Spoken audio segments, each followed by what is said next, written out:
Hola, muy buenas noches, ¿cómo están? Hola, profe, buenas noches. ¿Cómo Buenas noches, está? Alexander. Lorena, Hola, Estefanía, profe, Marco, bien. ¿cómo van? ¿Bien, bien? Todo bien, gracias. Qué bueno, me alegra mucho. Bien, profe, ¿y usted? Ahí ya, mucho mejor, muchas gracias. Sí, aprovecho para disculparme por lo del sábado, pero digamos que este sábado lo podemos hacer sin ningún inconveniente. Yo voy a estar ahí desde la 1 de la tarde y aparte de eso, cuando terminemos, entonces yo voy a continuar con la sesión del día de hoy para ir avanzando en tiempo y que de esta forma, pues digamos que todo nos vaya quedando mucho más claro. ¿Listo? Entonces, permítame, voy a compartir pantalla. Un momento, por favor.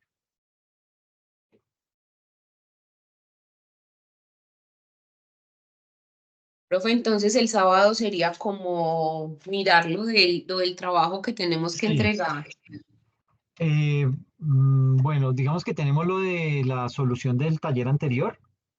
Podemos mirar lo del taller de la unidad 2 y arranco entonces con la continuación de la sesión que vamos a hacer el día de hoy. ¿Listo? Ah, bueno, señor. Sí. Ok. Bueno, permítame.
Por favor, me confirman si están viendo la pantalla.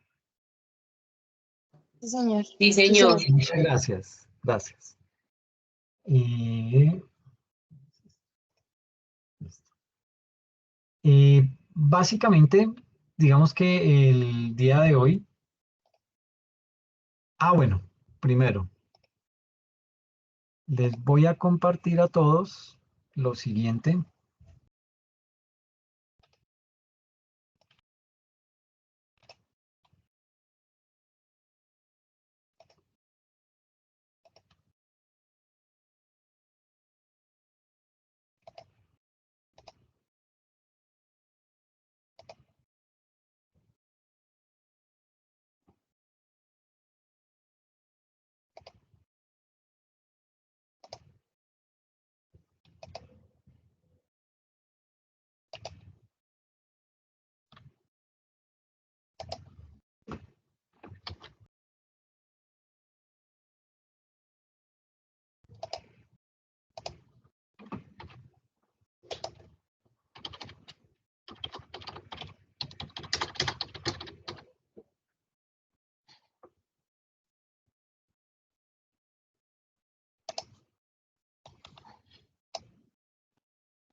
Bueno, a sus correos les acabo de enviar el ejercicio que vamos a desarrollar. Eh, pues básicamente es un ejercicio que tiene una gran cantidad de hojas en Excel. Y el propósito con esto es básicamente que ustedes lo puedan, bueno, digamos que obviamente lo puedan tener, lo puedan descargar, porque ese va a ser digamos que nuestro insumo con el cual vamos a estar trabajando de aquí en adelante. Eh, Importante, por favor, este archivo, todas las hojas están vinculadas. Entonces, si usted borra algo de acá, va a afectar otras hojas y se le va a dañar el archivo, ¿ok? Entonces, por favor, no modificarlo, no hacerle ningún tipo de borrado. Lo que quiero hacer con este archivo, que ya tiene todo un ejercicio de declaración de renta completo y resuelto, y además con sus respectivos anexos, pues digamos que lo que quiero es empezar a explicar parte por parte cómo se elabora esa declaración de renta para que todos tengan la información clara y sepamos cómo abordar un ejercicio de estos que resulta ser complejo si, digamos, no se tienen las bases bien sólidas y bien claras. ¿Ok? Entonces, bueno, ya recibieron el correo. Sí, señoría, yo lo tengo acá.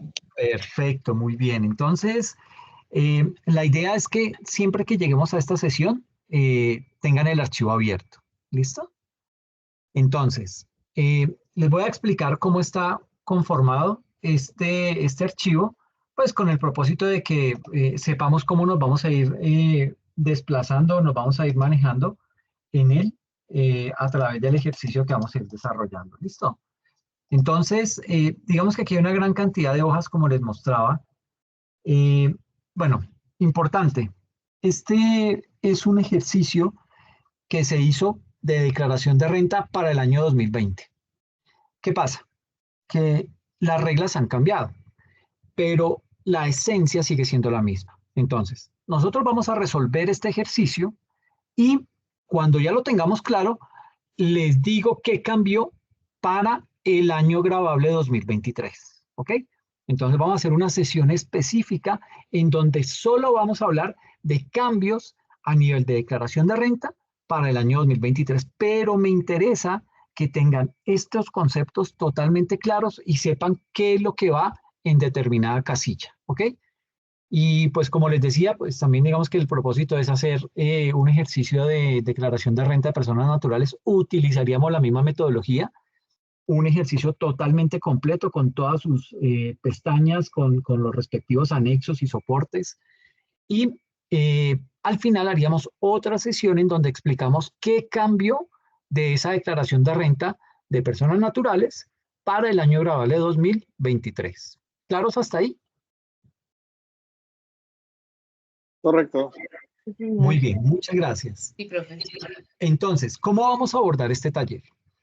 Digamos que este archivo Excel contiene, si ustedes se dan cuenta, contiene mucha información y el propósito de mostrar toda esa información es ver que la contabilidad es histórica, ¿sí? Es decir, que cosas que vamos teniendo de mucho tiempo atrás, lo vamos a tener que estar, digamos que vamos a tener que echar mano de esa información en cualquier momento, ¿ok?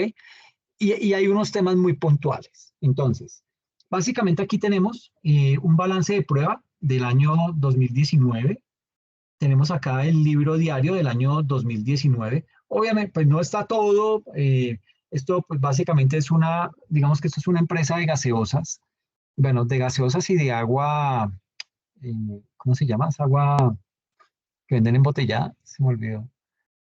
Bueno, no sé si purificada es el nombre, pero ese es una empresa de gaseosas de esa magnitud. Y lo que estamos haciendo acá es, digamos que vamos a ver todo el impacto que tiene una empresa industrial y cómo esa empresa industrial declara renta. ¿Ok? Entonces vamos a pasear por todos los componentes de que tienen que ver con el desarrollo de este tipo de actividades. Tenemos también acá un balance de prueba. Este es el primero, digamos que este balance de prueba es al 1 de enero de 2019. Tenemos unas transacciones durante el año 2019, tenemos un balance de prueba 31 de diciembre de 2019, tenemos el libro diario del 2020, ¿sí? Tenemos un balance de prueba del 31 de diciembre de 2020 y mucho ojo con esta hojita, se llama sumaria contabilidad. Bueno, perdón, es sumaria renta. Sumaria contabilidad, pues digamos que es una hoja, un archivo, en donde se compara diciembre de 2020 con diciembre de 2019 y diciembre de 2018. Es decir, tenemos 3 periodos que estamos comparando para poder tener, digamos que una visión mucho más clara y óptima de qué ha venido pasando con la organización. Luego tenemos una hojita que se llama sumaria renta. Esa sumaria renta es bien delicada, diría, casi que nuestra columna vertebral del ejercicio. ¿Por qué? Porque acá tenemos todo lo que son, bueno, los códigos de los planes de cuenta, los nombres de las cuentas, el saldo contable que heredamos esto básicamente viene del balance de prueba de 31 de diciembre de 2020. Entonces, de acá, de este saldo final, empezamos a heredar información para acá. La vamos reflejando. Entonces, si ustedes se dan cuenta, mire que todo esto está formulado. Por eso les digo que si borran algo o lo intentan modificar, pues va a haber daños, porque todo el archivo se habla, todas las hojas se hablan con todas. Tenemos entonces ese saldo contable, tenemos unos ajustes, tenemos el saldo que nos vamos a llevar a la declaración, obviamente después de haberle restado o sumado esta columna de ajustes y nos llevamos un saldo a la declaración. Tenemos un renglón que es el que se va a ver reflejado en nuestro formulario 110 y un renglón en el cual vamos a estar, digamos que este renglón 2516 lo tengo ahí simplemente como para hacer algún tipo de claridad en algún momento, pero no es que todo el ejercicio lo vamos a desarrollar ese renglón 2516. Y acá al final de esa hoja tenemos otra columna como una especie de observaciones en donde hacemos unos comentarios acerca de cada una de las cuentas. Entonces, pues digamos que así está esta hoja y esta hoja, como les digo, es la columna vertebral de nuestra declaración de renta. ¿Por qué la columna vertebral? Porque de aquí es que estamos llevándonos la información para nuestro formulario 110. Entonces, si usted se da cuenta, aquí dice el renglón 36, es decir, que estos montos se suman y se llevan para el renglón 36. Entonces, por ejemplo, mire, si usted señala estos 4 ítems, aquí abajo le indica, le hace una suma y le dice, esos valores suman 8.638.233.971 pesos con 56 centavos. Obviamente, pues nosotros nos llevamos cifras para la declaración de renta cercanas, o sea, redondeadas al 1000 más cercano. Entonces aquí sería 8.638.234.000, ¿ok? Entonces eso es lo que me aparece acá, 8.638.234, este renglón. Este es el renglón 36, aquí aparece, ese numerito 36 me indica el renglón que estoy heredando de esta columna, perdón, de esta columna. Entonces todos estos montos se suman y me llevo la sumatoria de esos 4 y lo pego acá en este renglón 36. 8.638.234.000. Si se dan cuenta, aquí hace la operación, me trae todas las cifras de la hoja de sumaria renta con el propósito de tener ya esa cifra consolidada en nuestro formulario. ¿Listo? Y así se hace con todas con todos los renglones. Entonces aquí viene todo lo que suma para el renglón 37, ¿sí? Todo lo que suma para el renglón 38 y así sucesivamente cada una de las cifras que nos llevamos para nuestro formulario 110. ¿Listo? Entonces, esto es importante, tener claro que esta hoja sumaria renta es nuestra base para poder desarrollar bien nuestro ejercicio. Ahora, no significa que el resto de las hojas no sean importantes, por el contrario, en esas otras hojas es en donde tenemos el resto de información, en donde estamos dejando trazabilidad de dónde fue que sacamos cada uno de estos datos, de dónde salió este dato de 8.431 millones, este de 60 millones, este de 128, etcétera, etcétera. Entonces vamos dejando trazabilidad de cada uno de esos acá precisamente en nuestros anexos. ¿Por qué es importante eso? Porque es que la DIAN no lo requiere el mismo año. La DIAN lo llama a rendir cuentas en 2, 3, hasta en 4 años, ¿sí? Y si usted no tiene el récord histórico de cómo fue que hizo esa declaración de renta, pues va a ser mucho más difícil tratar de sustentar o de recordar qué fue lo que se hizo si no tiene una organización. No digo que esta sea la organización top de las organizaciones, pero digamos que es fácil moverse entre este archivo para poder descifrar qué fue lo que se hizo. Pero imagínense, si se pierde uno cuando lo cita la DIAN, y usted que hizo la declaración de renta, usted que tiene este archivo organizado de esta manera y se pierde, imagínese un contador que llegó a la empresa hace 2 años y tiene que responder un requerimiento de hace 4 años, es decir, de lo que hizo otro contador. Y si ese contador no es igual de ordenado a usted, si ese contador no tiene la misma, el mismo orden o la misma disciplina, pues va a ser aún más difícil tratar de justificar o de defendernos ante la DIAN ante alguna eventualidad. ¿Ok? Entonces, importante, tenga claridad que, digamos que esta es una muy buena estructura que le va a servir a usted como contador, una estructura que le va a servir para poder tener claro de dónde salen los datos, ¿sí? Y de esa forma poder estar en capacidad de, digamos que, responder a cualquier requerimiento de la DIAN en cualquier momento. Bien.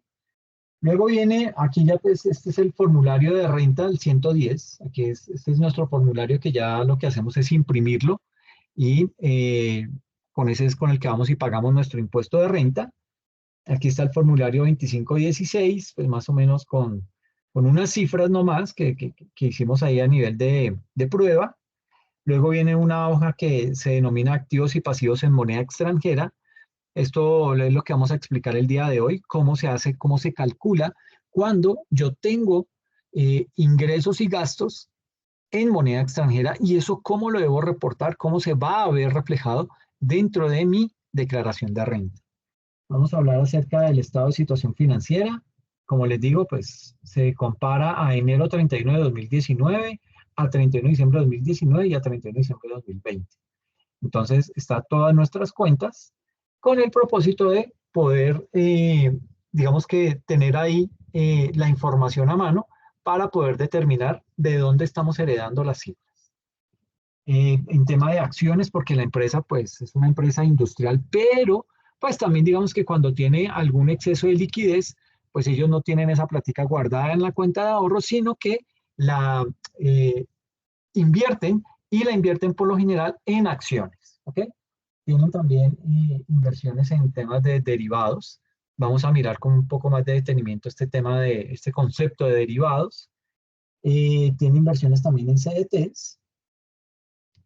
Tiene unos clientes que le adeudan, ¿sí? Aquí tenemos que mirar pues el deterioro de la cartera, tenemos que mirar cuál es la política para poder determinar las edades de la cartera, etcétera, etcétera. Vamos a mirar inventarios, que eso también es muy importante porque pues como les digo, esta es una empresa industrial y maneja muchos inventarios, entonces tiene todo su componente acá. Entonces, digamos que aquí manejamos no solamente lo que tiene de los inventarios a nivel de los productos que transforma o que convierte en gaseosas y en aguas, sino que también tiene de pronto acá unos semovientes, pues con los cuales también tenemos que hacer algún tratamiento especial, ¿ok? Todo esto lo manejamos, lo explicamos. También tenemos otras hojas. Hay una que se llama propiedad, planta y equipo, en donde pues también tendremos que mirar situaciones puntuales de cómo se está haciendo la medición inicial, cómo la medición posterior, qué tanto nos afecta la depreciación, ¿sí? Y todo esto, pues digamos que lo vamos a empezar a analizar desde varios puntos de vista. También hablaremos de otros activos, ¿no? Entonces, por ejemplo, intangibles, programa de contabilidad, suscripciones a revistas, arrendamientos, pólizas de seguros, todo eso ahí dentro de ese rubro de otros activos. Y luego ya pasamos a los pasivos, en donde tenemos acá obligaciones financieras, ¿sí? Cómo las estamos calculando, cómo estamos declarando eso. Temas laborales, todo el tema de la nómina, entonces, cómo lo estamos liquidando. El impuesto corriente, aquí, cómo es el impuesto desde la óptica de lo contable y desde lo fiscal. Hablaremos acerca de los impuestos diferidos, ¿sí? Hablaremos de los intereses presuntos. Hablaremos de esta justificación patrimonial, de todo lo que tiene que ver con anticipos. Esto es renta presuntiva, que si bien es cierto, la renta presuntiva hoy en día su tarifa es de cero, es decir, no se contempla para nada. Aquí explicamos cómo se calcula. ¿Por qué? Porque en cualquier momento simplemente eh, pueden decir en alguna reforma tributaria, mire, vamos a subirle la tarifa de 0 a 5%. Entonces, ya por lo menos, pues como para que ustedes tengan la idea de cómo se calcula esa renta presuntiva en caso que determinen subir el porcentaje base para el cálculo de su impuesto. Todo el tema de retenciones. Eh, este es el tema de los descuentos tributarios, ¿sí? Que estaban vigentes en esa época. Vuelvo y les digo, pues básicamente aquí lo que hacemos es trabajar sobre esta información, pero luego hacemos un paralelo entre cómo estaba el tema de la declaración de renta hace un año y cómo está hoy en día, ¿ok? Para que podamos ver los cambios. Pero me interesa sobremanera que adquieran el conocimiento sobre cómo se debe desarrollar este tipo de ejercicios. Bien, bien después todo lo que tiene que ver con el ICA, el tema de las compensaciones y la venta de propiedad, planta y equipo. ¿Qué tanto nos afecta eso? ¿Cómo se maneja y cómo se refleja? Porque es que, si bien es cierto, esto se llama el impuesto de renta, el nombre completo es impuesto de renta y complementarios. Y los complementarios van orientados hacia la ganancia ocasional. ¿Ok? Entonces, tenemos que mirar qué pasa o cuál es el impacto que tiene una venta, en este caso de un activo de la organización, cómo se afecta eso contablemente y qué tanto le pega eso a nuestra declaración de renta. ¿Cómo no? ¿Será que me sube el impuesto o me lo disminuye? Son cosas que vamos a ver en el desarrollo del ejercicio. Bien, esto pues digamos que es todo lo que tenemos acá de este archivo en Excel. Recomendación, y cada rato me van a escuchar decir esto: no borre nada, no modifique nada. Igual, pues lo tiene en el correo, pues si algo modifica y se le daña, pues simplemente baja de nuevo el archivo y listo, continúa trabajando en él, ¿ok? Pero básicamente esa es la dinámica que vamos a empezar a manejar para poder desarrollar este tipo de actividad. Entonces, no sé, los escucho. Preguntas, sugerencias, ¿cómo lo ven? ¿Les llama la atención o no les llama la atención? Uy, no, profe, eso es como una locura, pero en algún momento, no, o sea, para nosotros que no sabemos hacer eso es una locura.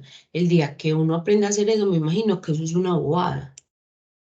Bueno, digamos que bobada digamos que no es Pues así. boba, no es, pues yo digo que boba es porque ya después, cuando uno lo aprende a hacer, es muy fácil y entonces simplemente ya sabe de dónde saca las cosas. Entonces uno, pues, yo por eso le digo bobada, pero profe, en este momentico es un mundo eso es como, como usted llegar como a una selva y decir, me perdí.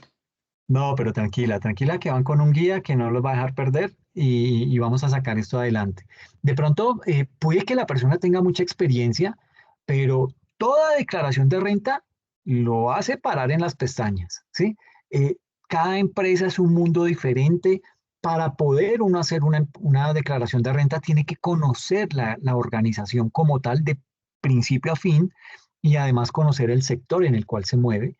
Entonces, digamos que por más de que uno ya tenga la experticia en realizar este tipo de declaraciones, siempre hay algún tipo de cosa puntual que le va a afectar, que le va a doler, que le va a implicar documentarse, leer más, mirar videos, etcétera, etcétera, porque, pues, vuelvo y digo, cada empresa es un mundo aparte. Entonces, esto siempre cambia. Y a eso sumémosle que cada año nos cambian las reglas de juego. Entonces, pues es bien complejo el tema. ¿Listo? Entonces, dicho eso, digamos que hoy vamos a arrancar con lo siguiente. Vamos a mirar este temita de, bueno, digamos que aquí, espérenme porque es que esto no me cambia la diapositiva. Permítame un momentico, por favor.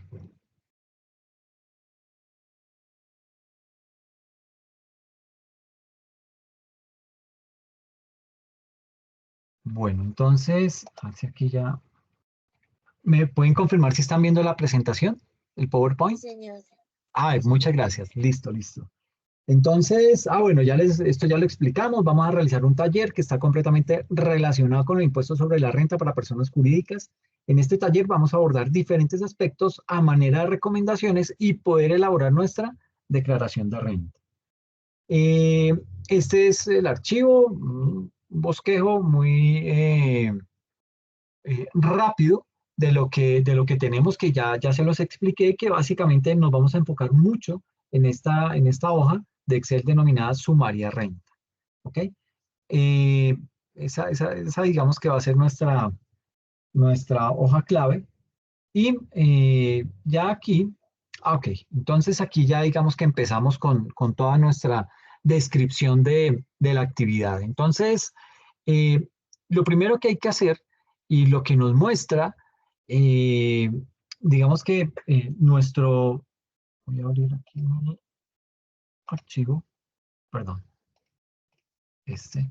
Entonces, cuando uno arranca con su declaración de renta, pues uno por lo general lo que hace es que toma su estado de situación financiera y comienza a mirar, por ejemplo, el efectivo. ¿Cuál ha sido la implicación que tiene el efectivo para poder determinar qué conforma ese efectivo? ¿Ok? Recuerde que dentro de este efectivo y equivalente al efectivo, existe una política dentro de las NIF que dice que toda inversión que se vaya a vencer en menos de 90 días es una inversión que se supone o que ya se puede asumir que es efectivo. Es decir, la traemos de esas inversiones que tenemos a corto plazo, ¿sí? Por ejemplo, un CDT que está próximo a vencerse antes de los 90 días, ya ese CDT no se va a quedar, por ejemplo, acá en esta cuenta, inversiones en CDT, sino que vamos a llevarnos ese monto al efectivo directamente, porque lo que nos dice la norma es toda inversión que está a menos de 90 días de vencerse, eso ya es efectivo. Usted, básicamente, la probabilidad de vender un instrumento financiero de esa categoría, por ejemplo, un CDT, en donde a usted le falten 90 días para el vencimiento y para poder recoger lo que es los intereses y el capital, pues digamos que es muy poco el tiempo que le falta y se asume que la persona no va a desistir de esa inversión, es decir, no va a salir al mercado a vender ese título y va a perder los intereses. Entonces, porque básicamente uno lo que hace es cuando usted necesita plata y tiene inversiones por ahí, sale y las vende y dice, mire, yo ya, esta inversión se vence en 120 días, mire, usted simplemente devuélvame el capital y se ganan los intereses. A veces le dicen, no, pero mire, descuénteme un 5%, un 10%, pues ya dependiendo de la necesidad que se tenga, pues usted entra a negociar eso. Pero por lo general, con lo que se juega es con los intereses. Y se le dice a la persona, mire, esos intereses son suyos, no hay ningún problema. A usted cuando le paguen, usted va a recibir no solamente el capital, sino esos intereses que ya están pactados y que además están reflejados ahí dentro del documento de ese instrumento financiero. Entonces, pues básicamente se comienza uno a ubicar en eso. Entonces, aquí en efectivo vamos a encontrar lo que tenemos disponible en nuestras cuentas de ahorro, en nuestras cuentas corrientes, lo que tenemos en inversiones que están próximas a vencerse, etcétera, etcétera. Entonces, digamos que hay que partir de empezar a conciliar lo que son los bancos, ¿ok? Normalmente, y me voy a ubicar acá, en mi hoja sumaria de renta,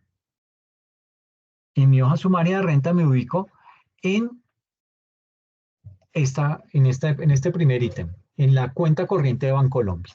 Entonces, normalmente usted como contador, cuando ya va a empezar a trabajar el tema de la declaración de renta, pues lo mínimo que esperamos es que esas cuentas bancarias se encuentren conciliadas. Es decir, que ese saldo que aparece en el extracto bancario sea igual al saldo que tenemos en los libros de contabilidad.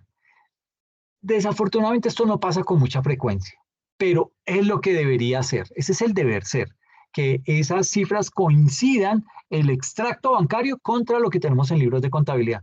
Pero por lo general que hay un cheque que ya se entregó, pero el cliente no lo ha consignado, pueden pasar infinidad de cosas que nos desajustan esa información. Pero usted cuando llega como contador a hacer esa declaración de renta, usted va confiado en que esas cifras coinciden, esas cifras cruzan, están conciliadas, y no siempre es así, ¿ok? Por eso es que es importante tener certeza que este tema de la conciliación de los bancos esté realizado, ¿ok? Y en el caso que la cuenta esté bien conciliada, pues la renta del extracto bancario, pues la voy a dejar igual. La cifra de ese extracto bancario pues va a quedar igual. ¿Por qué? Porque coincide con mis libros de contabilidad. Y aquí hay que tener en cuenta lo que establecen las normas tributarias sobre lo que es caja y sobre lo que son bancos. ¿Ok? Me devuelvo a mi presentación. Voy a estar navegando entre el archivo y la presentación. ¿Listo? Entonces, básicamente, aquí, este artículo 21-1, que fue adicionado por la ley 1819 de 2016, siempre hago mención a lo siguiente, a esta ley. Esta fue una reforma tributaria que se hizo en el 2016 y que ha sido, desde hace mucho tiempo, la única reforma de carácter estructural en el país, ¿sí?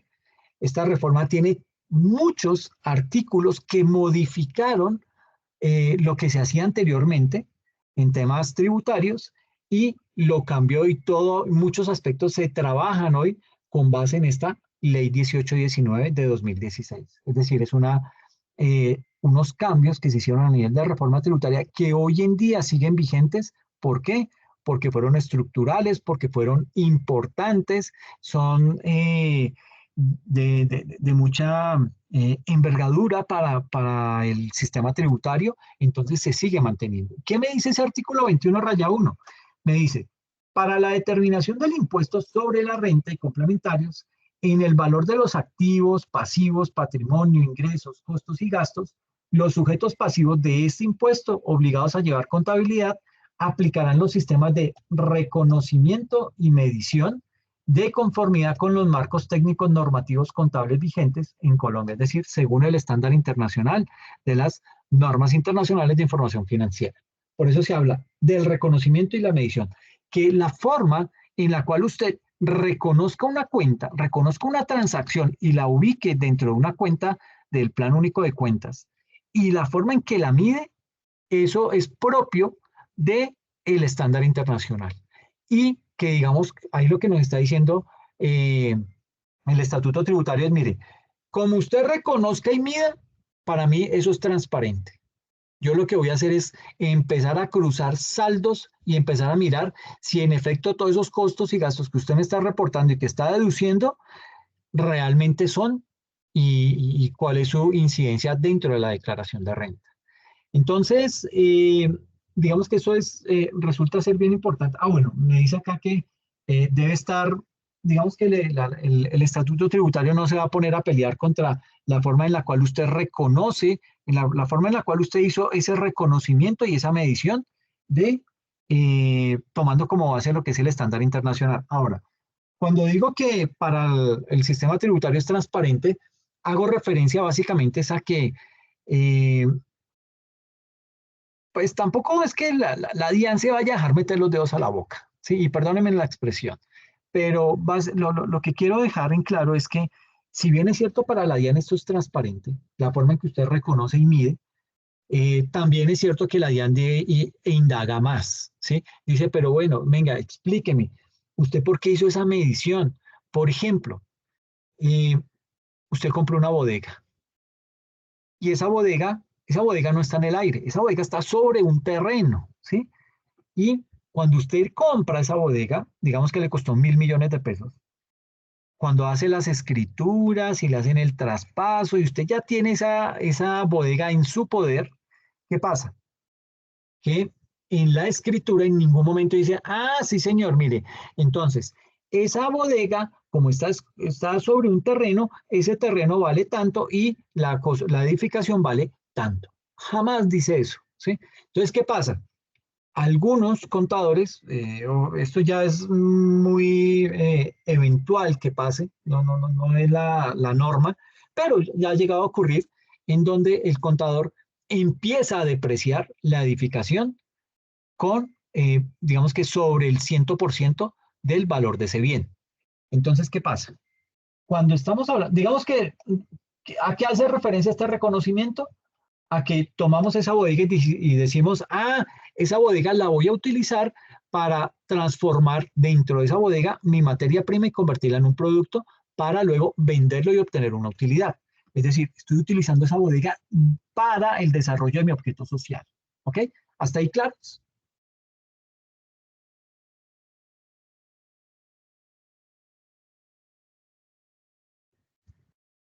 Ay, me digan que se me durmieron, por Dios.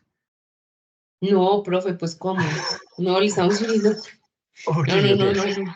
Ok, pero bueno, hasta lo que he dicho, estamos claros con el ejemplo que le estoy colocando de una bodega, en donde estamos diciendo el reconocimiento, es decir, esa bodega es propiedad, planta y equipo, es edificaciones, ¿ok?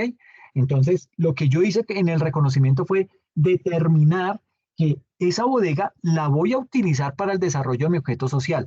Y lo que me dice la norma es, mira, Alexander, si usted compra una bodega y va a utilizarla para el desarrollo del objeto social y lo va a utilizar por más de un año, eso es propiedad, planta y equipo. Llévelo a construcciones y edificaciones. Ah, bueno, perfecto. Eso es lo que yo voy a hacer con esa edificación. La voy a utilizar para el desarrollo de mi objeto social porque ahí voy a transformar la materia prima y voy a crear los productos con los cuales voy a comercializar y voy a obtener una utilidad.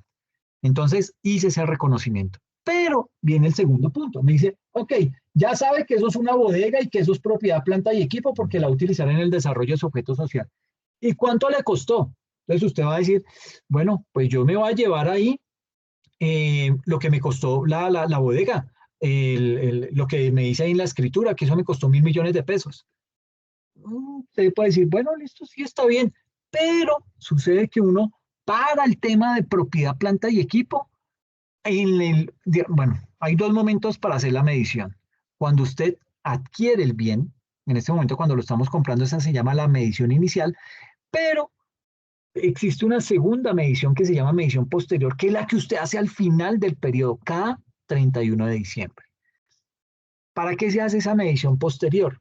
Para llevarnos ese valor de esa medición posterior como medición inicial del siguiente año y poder tener nuestros activos, nuestros pasivos completamente ajustados al valor del mercado.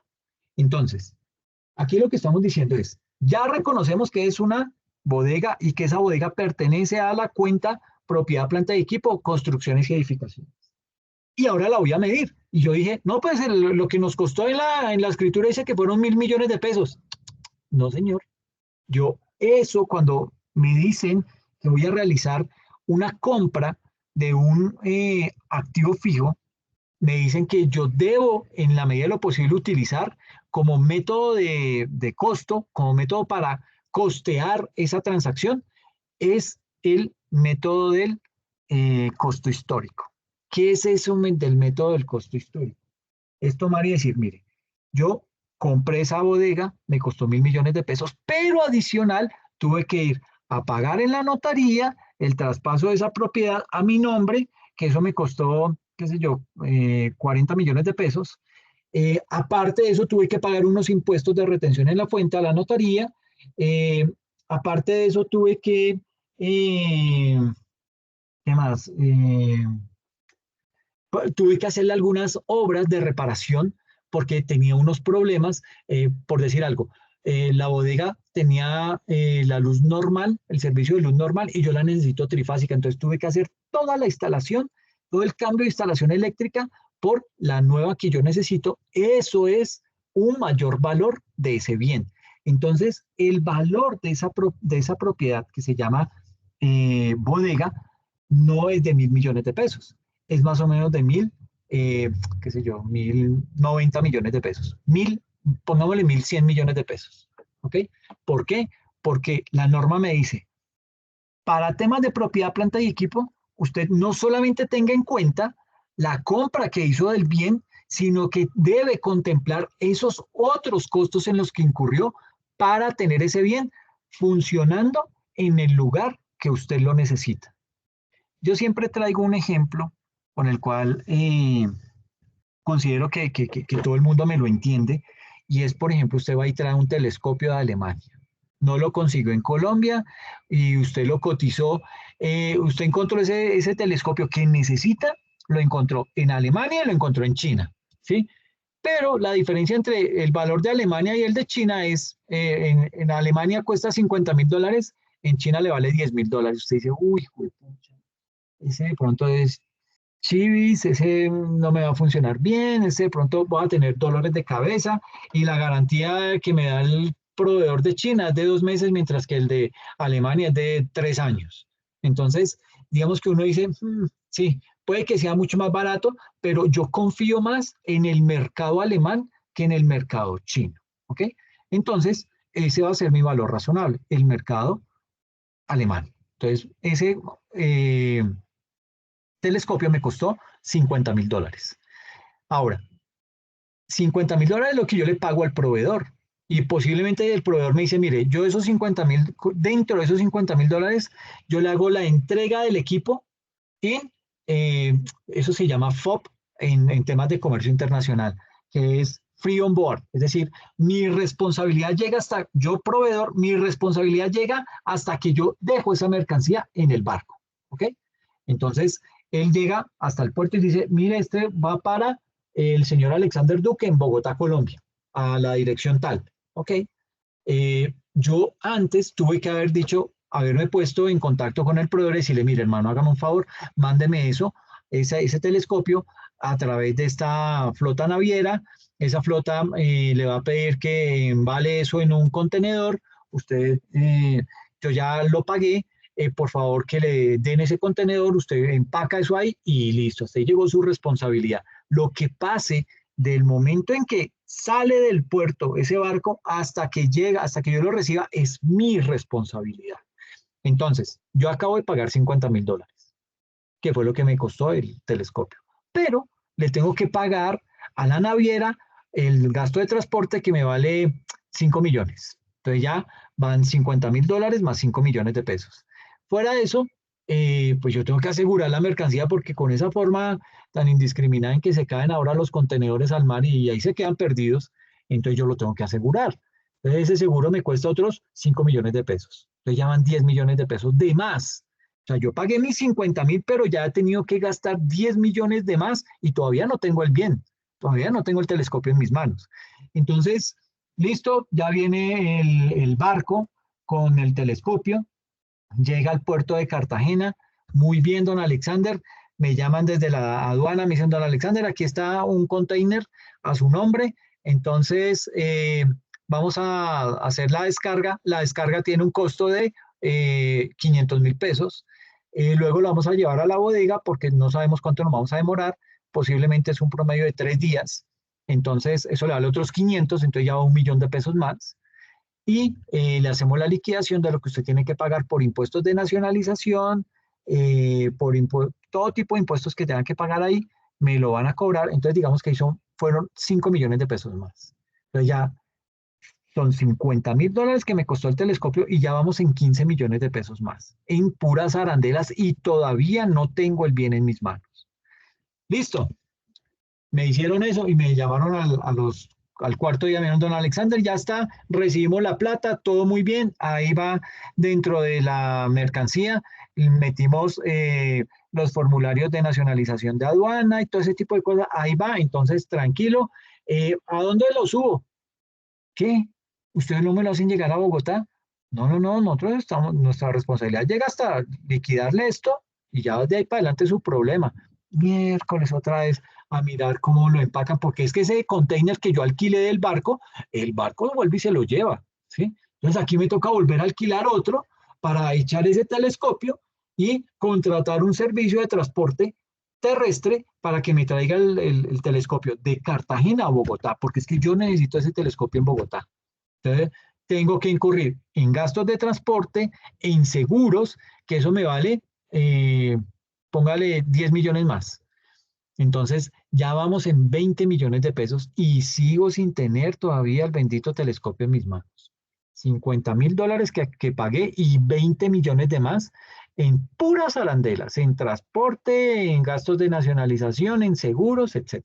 Recibo el bien, por fin lo tengo. Ya me desprendí de esos 20 millones de más los 50.000 y lo recibo y digo, listo, voy a instalarlo. Y me dice, pero me dice, me pongo a leer las instrucciones del proveedor y me dice, para que este telescopio funcione bien, primero, eh, digamos que desarrolle, o bueno, desarrolle no, realice una obra civil en donde usted construye un piso falso en la terraza, bueno, en un espacio amplio, en donde usted tenga ahí en ese piso falso por debajo todas las conexiones de corriente, las conexiones de red, las conexiones de datos, todo eso.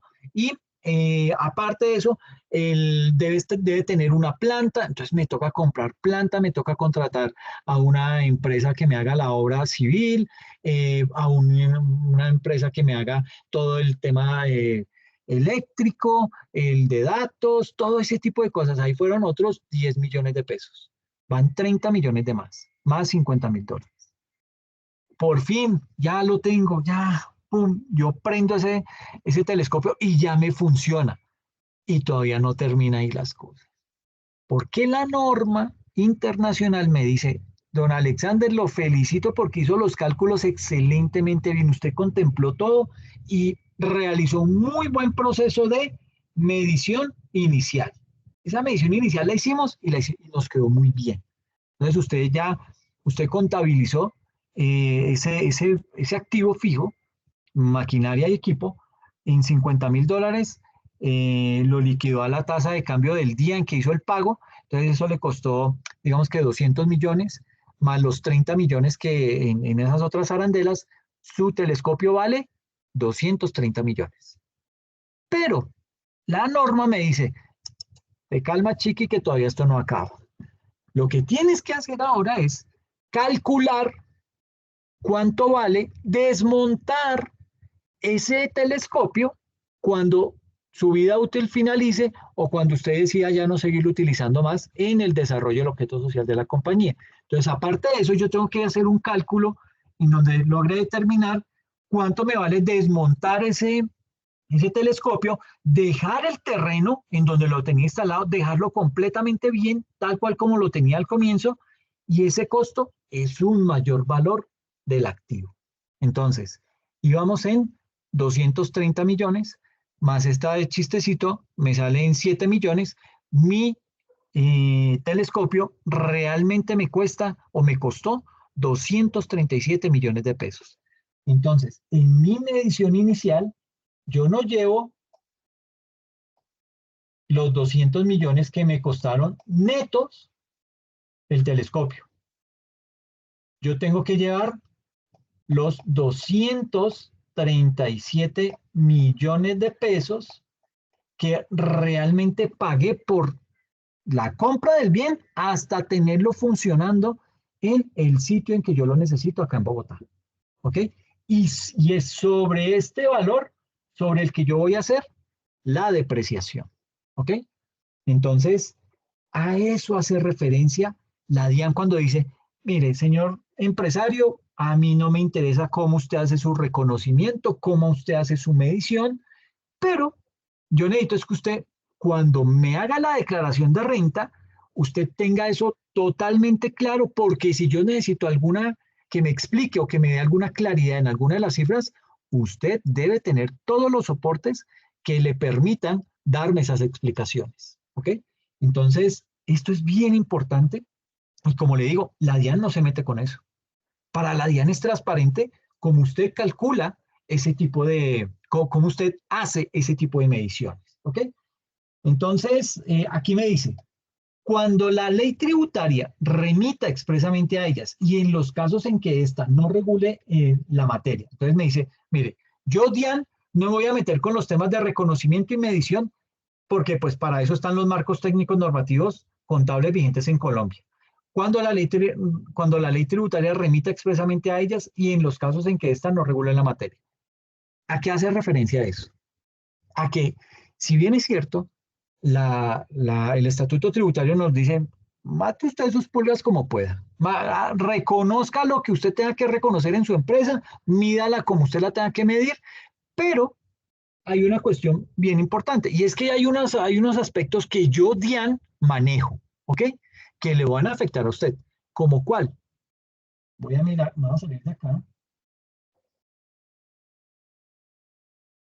Qué pena que me la pase de una ventana a otra, pero es que esto toca, no hay de otra.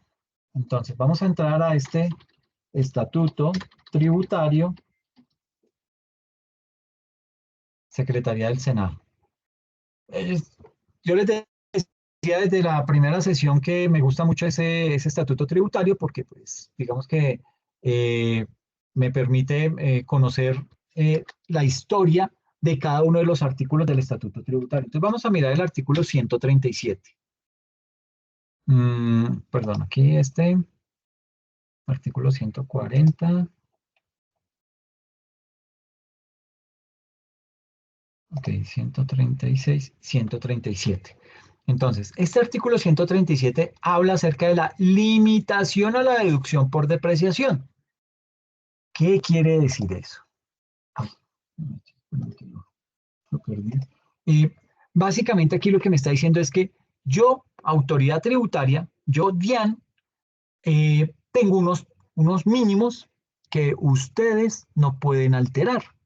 Y es en el tema de la vida útil para el efecto de la depreciación de los activos fijos en la organización. Entonces, ¿qué me dice acá? Bueno, me dice el artículo 137, límite a la deducción por depreciación. Fue un artículo modificado por la ley, por el artículo 82 de la ley 1819 de 2016. Como les digo, esa reforma tributaria cambió muchos artículos del estatuto tributario y hoy se encuentran vigentes. Entonces me dice, el nuevo texto es el siguiente. Para efectos del impuesto sobre la renta y complementarios, la tasa por depreciación a deducir anualmente será la establecida de conformidad con la técnica contable siempre que no exceda las tasas máximas determinadas por el Gobierno Nacional. Parágrafo 1. El Gobierno Nacional reglamentará las tasas máximas de depreciación, las cuales oscilarán entre el 2,2% anual y el 33%. En ausencia de dicho reglamento, se aplicarán las siguientes tasas anuales sobre la base para calcular la depreciación. Entonces me dice, mi chinito lindo, si usted tiene una construcción y una edificación, su merced lindo no me va a depreciar eso por más de 45 años. Si usted saca la regla en donde calcula que a cuánto equivale este 2,22%, le va a decir que equivale a 45. Eso es 45 años de vida útil. ¿Qué pasa? Que por lo general, en el tema contable, una edificación de estas, nosotros la depreciamos a 60 años. ¿Sí? Entonces, ahí, ¿qué me dice la DIAN? Me dice, no, tranquilo, fresco, usted lo puede seguir haciendo a 60 años. ¿Por qué? Porque es que a 60 años esta tasa va a ser más baja. ¿Sí? A mí, DIAN, Me preocupa es donde esta tasa se me suba, donde se me suba, por ejemplo, al 5%. Eso significa que usted está depreciando, qué sé yo, como a 40 años, ¿sí? Entonces, no, digamos que al disminuirse esa tasa, perdón, al subirse esa tasa, yo estoy incrementando el gasto de depreciación, es decir, cuando se me incrementa el gasto de depreciación, es menor la utilidad y como es menor la utilidad voy a pagar menos impuesto. Eso es lo que me quiere decir este artículo con cada uno de estos porcentajes. Y usted me va a decir, pero bueno, Alex, ¿y entonces cómo hacemos en el área de contabilidad si en la política contable dice que las construcciones y edificaciones las debemos depreciar a 60 años? Yo le digo, pues sígala depreciando a 60 años, porque si esa es la política contable, ¿qué hacemos? No pasa nada. ¿Por qué? Porque si usted toma esos 60 años, eso le va a dar una tasa de depreciación más o menos del 1%. Entonces, para la DIAN no es problema. Para la DIAN es problema si esto es mayor que esta tasa, ¿sí? Es decir, si usted de pronto deprecia no a 60 años, sino deprecia a 30 años. Ah, es que yo estoy depreciando a 30 años porque es que a mí me gusta cambiar mucho, cambiar rapidito de instalaciones, porque es que mi idea es expandirme cada vez más rápido y no sé qué, ahí si se más. Usted se inventó una justificación ahí medio, ay, ¿qué palabra uso? Medio ficticia, que no tiene nada que ver con la realidad, ¿sí? Entonces va a llegar un inspector y le va a decir, porque es que, ¿qué pasa hoy en día con la DIAN? La DIAN coge y dice, señores, empresas de gaseosas y aguas, ¿cómo se llama eso? Aguas purificadas. ¿Perdona? Sí, profe, yo creo que purificadas. Sí, dejémoslo en purificadas porque no nos vamos a meter en un problema. Entonces, ustedes, señores, empresa de gaseosas y aguas purificadas, eh, todas las empresas que pertenecen a ese sector me arrojan que tienen unos costos y gastos deducibles que oscilan entre un 40% y un, qué sé yo, me estoy inventando cifras, entre un 40% y un 57%, ¿sí? ¿Qué pasa? Que si alguna empresa se sale de ese rango, van a decir, uy, alerta, señor inspector, va y me vigila, va y me inspecciona esta empresa de gaseosas que está ubicada en Bogotá, que me está reportando unos costos y gastos deducibles por un monto de 70%. Pucha, ¿en qué momento pasó eso? ¿Sí? Entonces, eso es lo que hace hoy en día la DIAN. Crea esos rangos por sector para mirar quién se sale de ese rango para ir a hacer inspección y vigilancia. Y claro, pues van a llegar y van a encontrar que de pronto usted en su política contable dice, no, las construcciones y edificaciones yo las deprecio a 30 años. ¿Qué le dice la autoridad tributaria? Le dice, pues me parece muy chévere que usted haga su reconocimiento y su medición como su merced lindo quiera, pero en la parte tributaria usted me va a tener en cuenta estos conceptos. Es decir, yo no le voy a reconocer que usted me haga una depreciación del 5% en construcciones y edificaciones cuando lo máximo que yo le permito es de 2.22. Entonces usted lo que me tiene que hacer es ajustarme esa cifra de depreciación a ese 2.22%. ¿En dónde lo hace? En la conciliación fiscal. 2516 el formulario. Ahí hace su ajuste o también lo puede hacer acá en los archivos que tenemos. Aquí básicamente nuestra propiedad, planta y equipo. Aquí usted va a tener que hacer ese tipo de ajustes. ¿Cuánto le costó el bien? ¿Cuál es su depreciación acumulada fiscal? ¿Cuál es su depreciación acumulada contable? Eso por lo general varía y usted presenta o usted va a argumentar dentro de su declaración de renta que el monto por depreciación es de tanto, en donde no está infringiendo lo que dice el artículo 137 de limitación a deducción por depreciación. ¿Ok?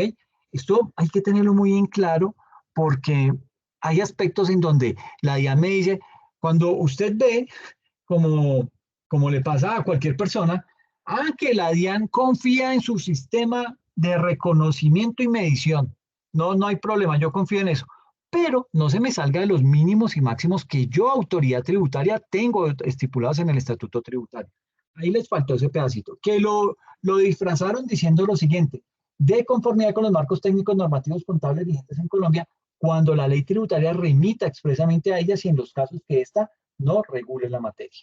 En todo caso, la ley tributaria puede disponer de forma expresa un tratamiento diferente, como lo está haciendo con la depreciación, de conformidad con el artículo 4 de la ley 1314 de 2009, que fue la ley con la cual implementamos ese estándar internacional en Colombia. O sea, ahí digamos que el gobierno nacional nos metió los dedos a la boca con ese articulito y le dio todos los dientes del mundo a la DIAN para que legisle sobre lo que quiera, y nosotros, ese es uno de los grandes problemas que tenemos en Colombia, y es que la parte contable no es tan transparente, digamos que las cifras no pasan directamente a la declaración de renta. ¿Por qué? Porque hay que hacer un intermedio en donde hacemos una especie de depuración para someternos o sujetarnos a lo que nos dice el estatuto tributario de cómo debemos hacer eso. Y en el caso de la depreciación, mire que tenemos que tener en cuenta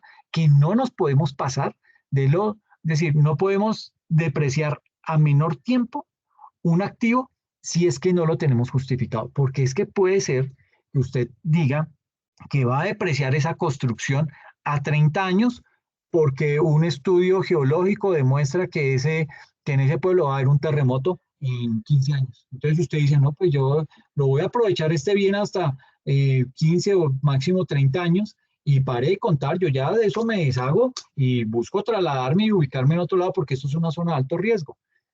¿Quién hace eso? Esto es un ejemplo muy traído de los cabellos, pero digamos que digamos que uno puede sustentarle a la autoridad nacional el por qué está depreciando de esa manera, ¿ok? Y la DIAN le va a decir, bueno, se la compro, ¿ok? Pero es que usted acaba de cometer el error porque es que usted no se me puede salir del margen en el cual el estatuto tributario le ha dicho que tiene que manejar. Entonces me hace el favor y me corrige la declaración de renta, le entiendo su justificación, me parece muy bien, eso manéjelo en la parte contable, pero en la parte tributaria usted se me somete a lo que yo le estoy diciendo acá en el artículo 137 del estatuto tributario. Entonces usted lo que hace es se ajusta, pero pues digamos que le medio ganó una pelea al inspector tributario, aunque pues es una medio pelea porque pues aquí perdimos porque nos toca volver a ajustarnos a esos porcentajes que ellos nos dan. Entonces, moraleja, hay que tener todo muy bien justificado, hay que tener todo muy bien documentado para que en caso que tengamos una visita, que usted tenga cómo sustentarle a un inspector tributario esa razón por la cual hizo ese cálculo de esa manera, ¿ok? Usted se puede apoyar. Ahora, todo esto procure hacerlo con algún tipo de método científico, con algunas investigaciones, con las recomendaciones que le da el proveedor, con ese tipo de cosas, usted puede ampararse, ¿sí? Pero si no tiene eso, pues mi recomendación es sométase a lo que le dice el estatuto tributario para que no vaya a tener problemas más adelante con la autoridad tributaria. Y vuelvo y digo, esto es lo más maluco. Yo creo que Colombia es de los pocos países en donde la contabilidad no es financiera, sino es una contabilidad tributaria. Es decir, hacemos contabilidad para tener cómo defendernos ante la DIAN. Esto es el colmo. Por eso es que muchas empresas se aburren en Colombia de ese tipo de cosas, porque usted vive con el cuchillo entre los dientes, no sabe en qué momento lo va a visitar la DIAN y le mandaron al más tigre de los tigres de los inspectores tributarios, un tipo que las sabe todas y lo vuelve a uno chicuca en un momento y termina usted como organización pagando cualquier cantidad de millones de sanción. ¿Por qué? Porque no tenía las cosas o bien documentadas o simplemente por el hecho de que la contabilidad en Colombia no es financiera, sino es más tributaria. Esto que estoy diciendo no está en ningún lado, ¿no? Eso, en cualquier libro que usted abra va a decir que la contabilidad es 100% financiera, pero en Colombia pasa eso. Trabajamos mucho para tener contenta a la DIAN y que no nos vaya a sancionar. Entonces, ¿me hice entender con esta parte? Sí, Alexander. Perfecto, Sí, muchas gracias. Pues les digo, Profe, sí, dime. pues yo no sé si esta pregunta, pues, sea razonable, pero digamos que una oficina puede ser menos de ¿cuánto era lo que habías dicho para poder entrar en lo de edificaciones? Habías dicho que tenía, creo que eran 10 años para poder ingresar en el activo de edificaciones. No, Si no. llega a ser menor ese tiempo, Ok, puede, bueno, perdón, redondea la pregunta, no, tranquila.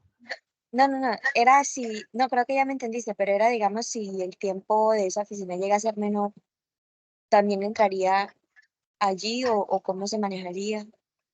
Ok, bueno, entonces, mira, para poder clasificar un bien como propiedad, planta y equipo, debemos cumplir dos condiciones. La primera, que ese bien lo vamos a utilizar en el desarrollo del objeto social de la empresa. ¿Qué es el desarrollo del objeto social de la empresa?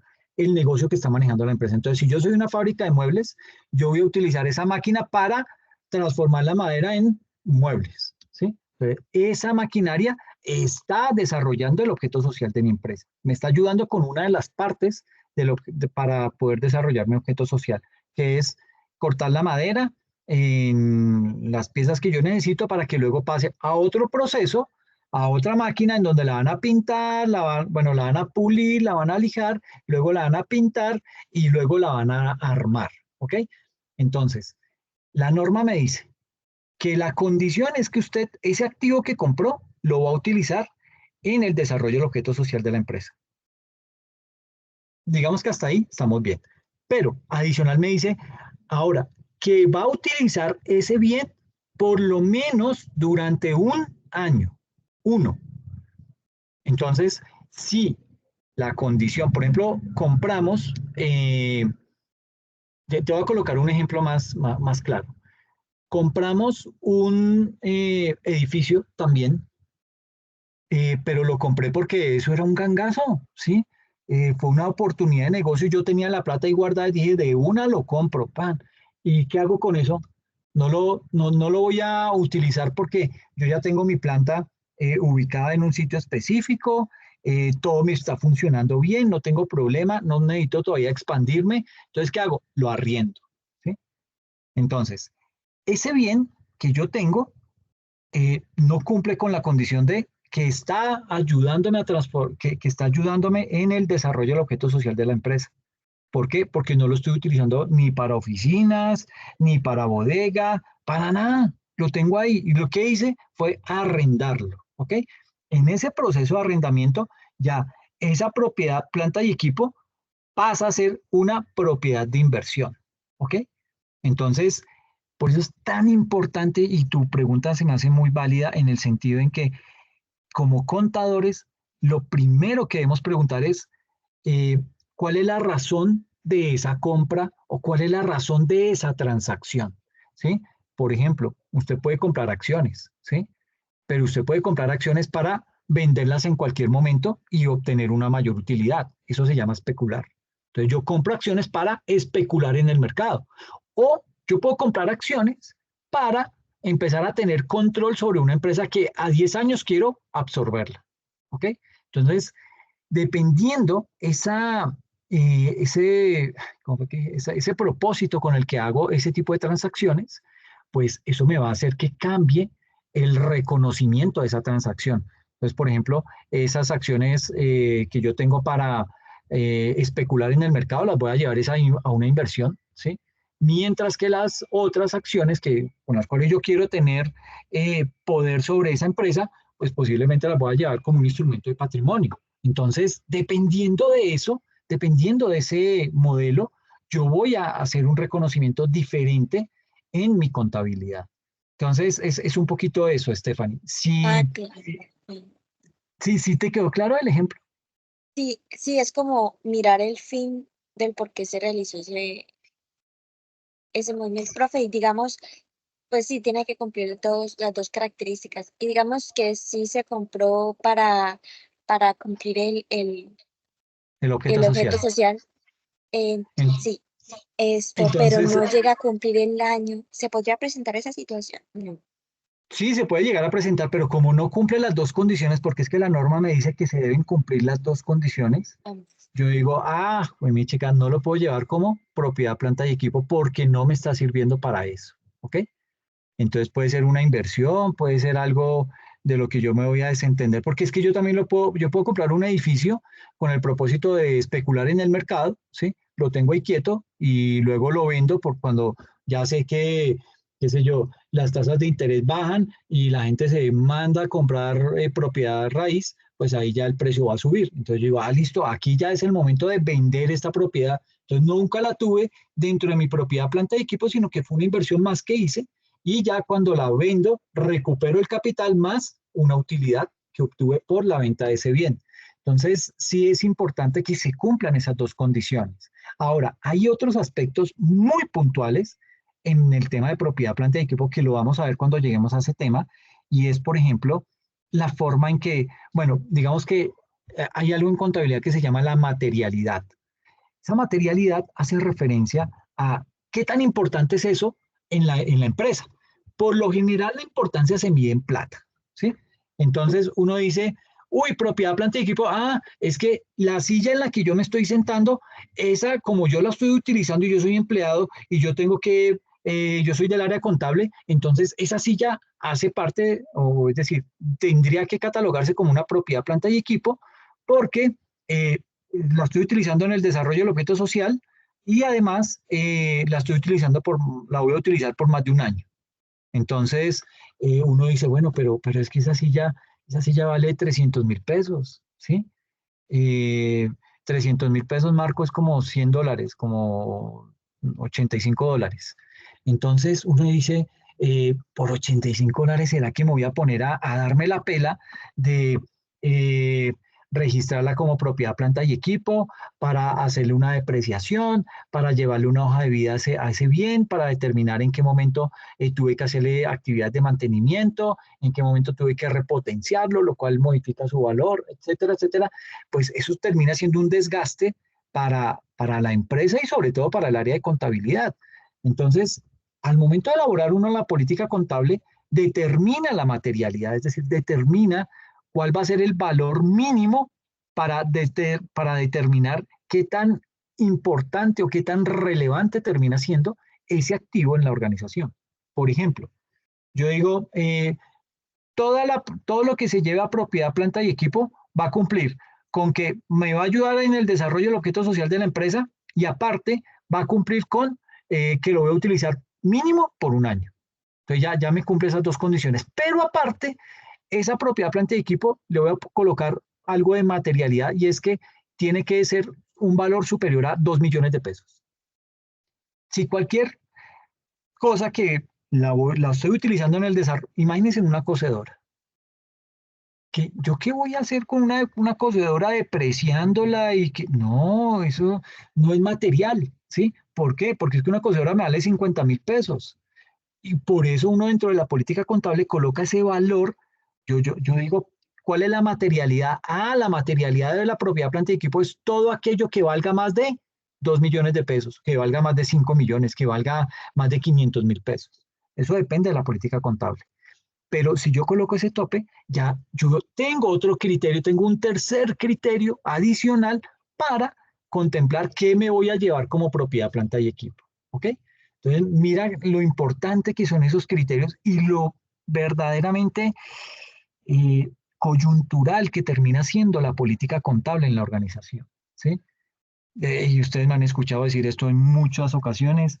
Las políticas contables, por lo menos en Colombia, se tomaron como un juego. ¿Sí? Y hoy en día las empresas están pagando eso. ¿Por qué? Porque se dieron cuenta, sobre todo con la pandemia, que ese tipo de políticas no les servía o no estaban ajustadas a sus modelos de negocio. Y eso lo tuvieron que cambiar. Y cambiar una política contable me representa reexpresar mis estados financieros desde el momento en que creé esa política hasta el día en que la estoy cambiando. Entonces, eso es un trabajo, eso es una cuestión que yo voy a tener que revelar en mis estados financieros y le aseguro que no falta el socio o el accionista que levante la mano y diga, ¿Qué es eso de reexpresión de estados financieros?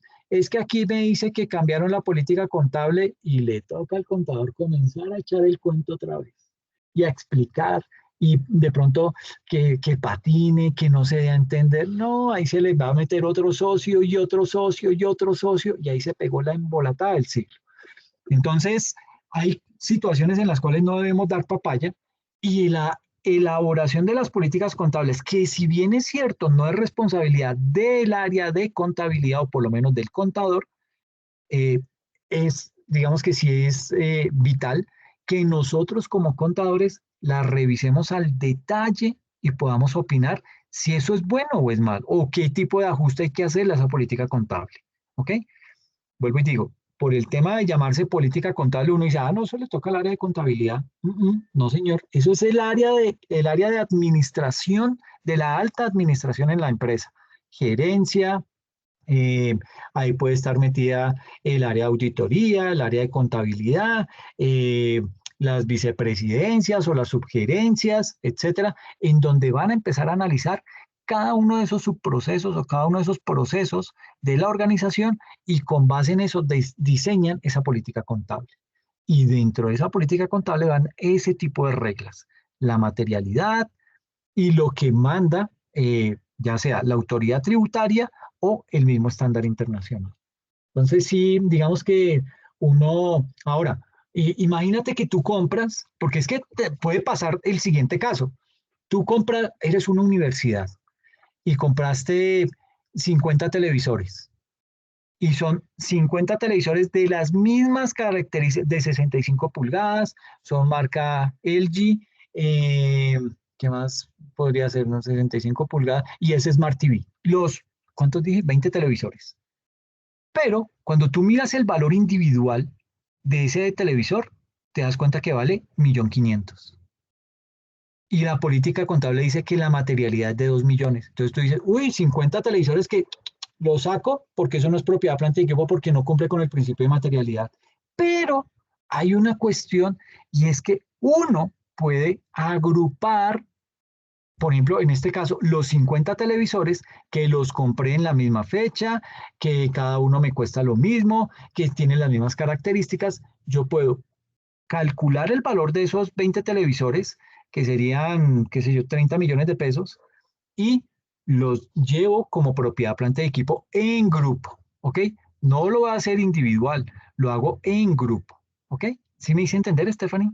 Sí, sí, señor. De hecho, qué bueno que me dijiste eso porque yo quería una consulta. ¿Cómo se realiza el cálculo, o bueno, sí, cómo saco la depreciación dependiendo del monto? Digamos que son 2 millones. ¿Cumplió con la política cuando se hace depreciación? ¿Cómo sé cuál es el valor, digamos, mensual de Ok, ese pues activo?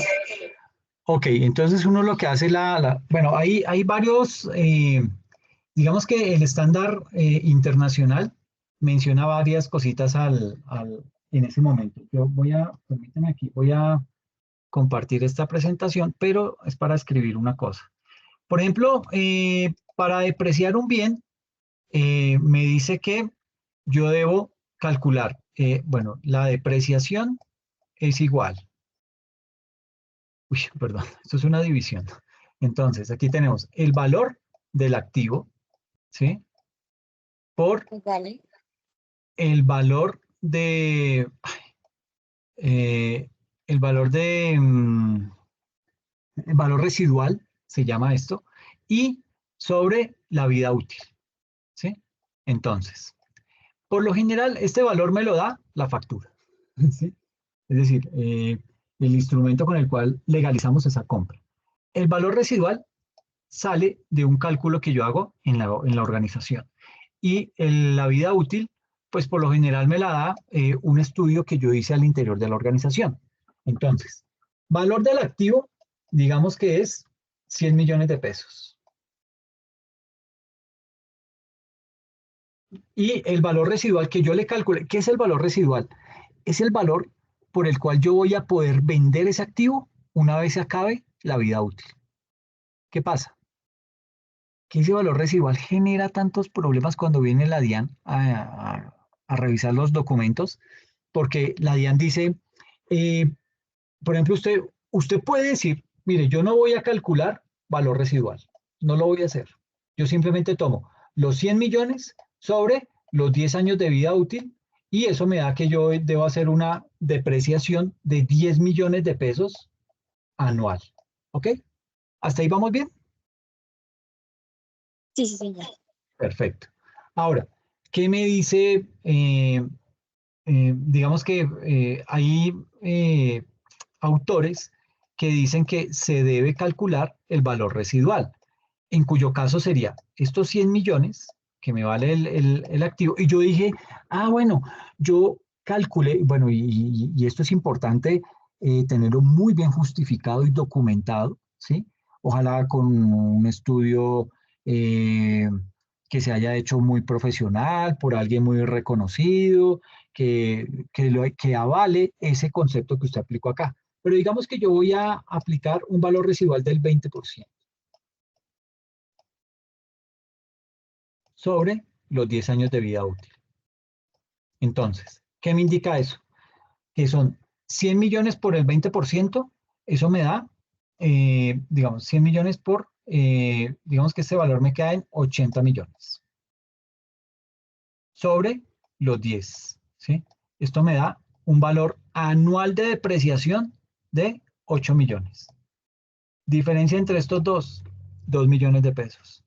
Sin valor residual, yo tengo un mayor gasto de depreciación. Con valor residual, tengo un menor gasto de depreciación. Entonces, ¿qué pasa? Que obviamente si usted tiene un mayor gasto de depreciación, su utilidad disminuye. Por ende, su impuesto disminuye. ¿Qué le dice un inspector tributario cuando llega? Le dice, pero, hey, chiqui, ¿tú de dónde me sacaste que 10 millones de depreciación y el valor residual? Usted le dice, no, me da pena, señor inspector, pero yo no aplico el valor residual porque es que yo no me dedico a vender esos activos. Yo me dedico a vender gaseosas y agua purificada. Ese es mi modelo de negocio, ese es mi objeto social. Yo en ninguna parte digo que es que me dedico, que voy a producir bebidas gaseosas, aguas purificadas y que voy a vender maquinaria y equipo y que voy a vender edificios y que pues, computadores usados. Yo no hago eso. Mi objeto social es solamente producción, distribución y venta de bebidas gaseosas y aguas purificadas. Eso es a lo que yo me dedico. Entonces hágame un favor. Tráigame su certificado de existencia y representación legal.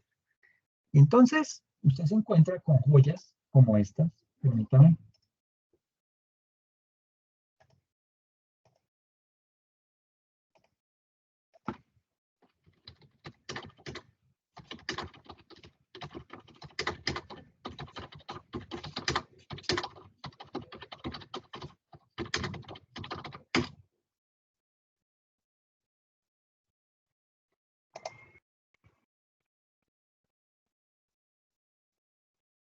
Esto es un certificado de existencia y representación legal que emite la Cámara de Comercio. Es decir, cuando usted va a crear una empresa, usted va a la Cámara y la registra y dice, mi empresa se va a llamar así, mi modelo de negocio es este, y yo me voy a dedicar a esto y a esto. Entonces, por aquí, bueno, aquí viene el nombre, el NIT, el régimen común, pero mira, aquí dice el objeto social, dice la sociedad tendrá como objeto social primero, y aquí me lo quitaron. Madre, no me sirve este. Es que quería No, mostrarles justamente. tan de malas, ¿no? Espérame a ver si este está mejor. Constitución, conversiones, reforma, objeto social. Objetos sociales. La sociedad tendrá por objeto social la fabricación y o venta al por mayor y al detal de ropa en general, accesorios, todo tipo de calzado y todos los elementos de protección y seguridad industrial. Emisión de bonos para reclamar dotaciones de ropa y calzado en diferentes almacenes. Asimismo, podrá realizar cualquier otra actividad económica lícita, tanto en Colombia como en el extranjero. Cuando usted mete esta vaina, eh, cualquier otra actividad, usted abrió un boquete impresionante y ahí le va a decir el inspector tributario, pero es que cuando usted me dice aquí que va a realizar cualquier otra actividad económica lícita, una actividad económica lícita es la venta de activos que usted ya no utiliza. Usted puede vender una maquinaria que ya su vida útil acabó. Y si usted, usted tiene esto aquí abierto, con eso usted me tiene que volver a reliquidar esa depreciación porque está mal, me hace el informe, le calcula el valor residual, me recalcula todas las depreciaciones, me recalcula el impuesto de renta de ese año y me paga lo que me tiene que pagar más la sanción, solo por ese tipo de cosas. ¿Ah? Entonces, aquí uno tiene que acotar, ese objeto social debe estar muy bien puntualizado o nos tenemos que someter a la desafortunada cálculo del valor residual, que lo que, como ya lo vimos, lo único que hace es bajarme el impuesto, lo perdí, que lo único que hace es bajarme el, el monto de depreciación para, digamos que voy a deducir un menor valor en mi gasto de depreciación, gracias a qué, a ese valor residual. Entonces, pues, bueno, y esto no es nada. En mi época, pues no es que sea tan viejo, pero digamos que ya hay años de por medio, en mi época aquí decía, no decía cualquier otra actividad económica, decía puntualmente, vamos a ver, a comprar y vender terrenos en cualquier parte del país y vamos a fabricar y a vender y a comercializar y a exportar y le metían cualquier cantidad de cosas. ¿Por qué? Porque la forma en que nos enseñaban nos decían, mire, este registro de este tipo de documentos, registrar una empresa en una cámara de comercio le cuesta. ¿Y con base en qué le calculan el valor? Con este capital, ¿ok? Le dicen, uy, usted tiene un capital de 1.000 millones y un capital suscrito de 3 millones, de 386 millones y un capital pagado de 386. Entonces, sobre esto, usted me paga tanto por ciento y eso le implica un valor representativo. Entonces, usted termina diciendo, uy, no, yo qué voy a andar cambiando esa vaina cada rato. Me sale muy caro, ¿sí? Pero hay ocasiones en las que es preferible volver a registrar la empresa como tal, acotando ese objeto social, centrándolo muy bien, porque es que ahí está uno jugando con varias cosas. Lo primero es que tener un objeto social muy grande, pues sí, que le permite a uno hacer todo tipo de negocio, ¿sí? Y es válido y es un ingreso para la empresa porque usted lo tiene descrito dentro de ese objeto social. Entonces, aquí con esta forma en la que dicen, asimismo podrá realizar cualquier otra actividad económica lícita tanto en Colombia como en el extranjero. Uy, aquí cabe de todo, porque es que mire que ya no es solamente en Colombia, sino se metió este man en el exterior. Entonces, ese inspector tributario se le va a ir lanza en ristre a esta empresa cuando determine que no tienen el valor residual. Y usted puede decirle, sí, claro, yo no calculo el valor residual porque es que yo no me dedico a vender ese tipo de productos. Yo me dedico a vender gaseosas y aguas purificadas, pero le pide el certificado y encuentra esto, ya con eso usted perdió. Entonces hay que tener mucho cuidado. No nos sirve de mucho tener unos objetos sociales muy extensos en lo que, o sea, simplemente la única, entre comillas, estrategia por la cual se hacía tener un objeto social tan largo era básicamente para poder desarrollar cualquier tipo de actividad que me genere un ingreso y poderlo meter dentro de la compañía. Eso era lo único. Pero mire que eso genera problemas desde el aspecto tributario. Entonces, básicamente es complicado, ¿no? Es un tema que le puede jugar a uno una mala pasada y uno lo hizo inocentemente, pero mira hasta dónde nos puede llevar. Exacto. Ay, profe, muchas Entonces, gracias. no, Stephanie. Entonces, bueno, yo creo que dejemos acá, mire que no podemos avanzar mucho, pero esto es lo que a mí me interesa, que los conceptos les vayan quedando claros, porque es que eso es lo que nos vamos a llevar para la declaración de renta, ¿ok? Y van a salir arandelas como esta durante todo el desarrollo del ejercicio. Entonces, dejemos por hoy acá y continuamos el día sábado, después de hacer la claridad sobre el ejercicio de la unidad 1, dar unos tips sobre el ejercicio de la unidad 2 y continuamos con el desarrollo de nuestro ejercicio. ¿Les parece? Listo, profe. Ok, gracias. No, no, Profe, eso es no, el sábado. ustedes. Sí, pero no te preocupes, si no puedes, no te afanes, que yo lo grabo y se los publico, ¿ok? Ay, no, profe, pero eso es mejor tratar de asistir porque no, si así uno es perdido, como era uno sin asistir, no. Pero bueno, de todas formas, y aprovecho otra vez, de nuevo, les ofrezco mil disculpas por el sábado pasado, pero me maluqué el viernes en clase, no pude terminar la clase que estaba dando, no sé, me dio un bajonazo de azúcar, Mm. me fui para la clínica porque nunca, yo no voy al médico. Yo tengo que estar re mal para ir al médico. Fui al médico, me internaron que vamos a hacerle tal examen y tal otro, y salí como a las 10 de la mañana. No me habían dado todavía ningún resultado. Como a las 11:30 fue que me dijeron, no, es un tema de azúcar, hay que controlarlo, hay que empezar a mirar y hacerle más examen. En fin, estoy en esas cosas, pero esa fue la razón por la cual no pude ni culminar la sesión del viernes con mis estudiantes de consultoría tributaria, ni desarrollar la actividad que teníamos programada con ustedes para el sábado. Pero ya este sábado no hay ningún problema, yo ya estoy muy bien, entonces puedo estar ahí con total seguridad. ¿Listo?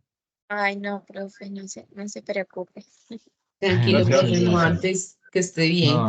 No, no, no, no. Ustedes, Sí. gracias por la comprensión y pues nada, entonces nos vemos así el sábado. Si pueden, si no, no se afanen, que vuelvo y les digo, esto queda grabado y se los publico en la plataforma. Y si Ok, pueden venir, profe. fantástico porque hay participación de parte de ustedes. ¿Ok? Bueno, cuídense Vale, mucho. profe. Buenas noches. Gracias. Buenas noches, Igualmente profe. para usted, profe. Gracias, Stephanie. Gracias, Carolina. Cuídense. Que estén muy bien. Hasta luego. Feliz noche, profe. Chao, que estés bien.